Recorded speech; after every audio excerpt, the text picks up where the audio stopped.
Elinor Fettiplace's Receipt Book is a book of recipes compiled in 1604, with additions and marginal notes in several hands. It was first edited and published in 1986 by Hilary Spurling, the wife of a descendant of Fettiplace who had inherited the manuscript. It provides a direct view of Elizabethan cookery in an aristocratic country house, with advice on household management. Context: the Fettiplaces were an aristocratic English family of Norman descent, who lived in Berkshire and Oxfordshire. Elinor was the wife of Sir Richard Fettiplace, who owned the substantial Appleton Manor in what is now Oxfordshire. The family had become wealthy from wool. She wrote her Book of Receipts in 1604.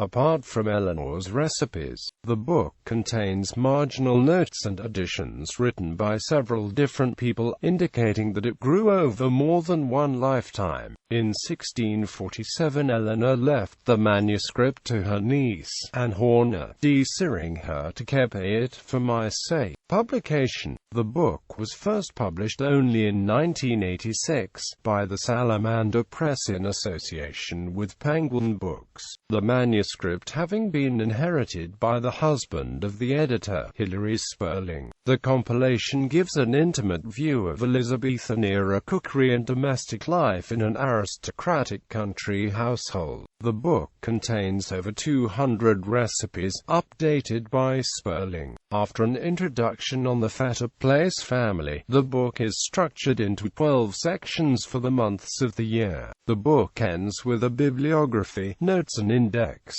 Recipes: the book provides recipes for various forms of bread, such as buttered loaves, for apple fritters, preserves and pickles, and a celebration cake for 100 people. New ingredients such as the sweet potato appear. A recipe for dressing a shoulder of mutton calls for the use of the newly available citrus fruits. Take a shoulder of mutton and, being half roasted, cut it in great slices and save the gravy. Then take claret wine and cinnamon and amp sugar with a little cloves and mace beaten and the peel of an O-ring cut thin and minced very small. Put the mutton, the gravy and these thinges together and boil whitey between two dishes. Wring the juice of an O-ring into whitey as whitey boileth. When whitey is boiled enough, lay the bone of the mutton, being first broiled, in the dish with the then cut slices of lemons, and lay on the mutton and so serve whitey in. Fettiplace included a recipe for white biscuit bread, nowadays called meringue, using 1½ pounds of sugar, a handful of flour, and 12 beaten egg whites.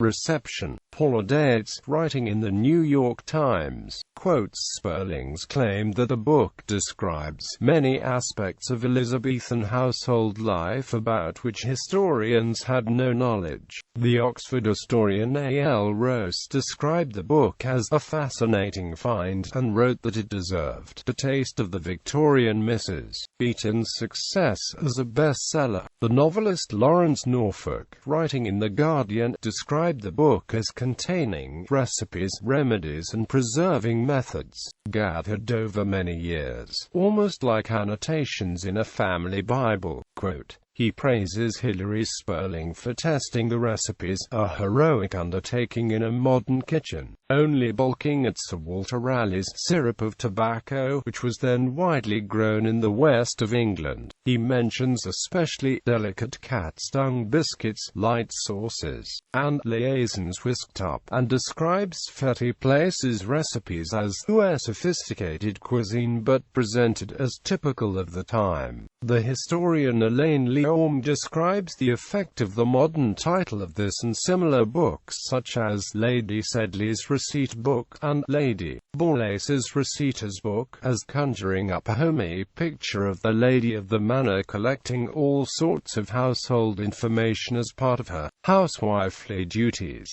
Leorme cautions that while the modern editors of these books no doubt based the titles on ownership notes inscribed in the manuscripts, these titles obscure the rich and complex stories of authorship and ownership connected with the texts.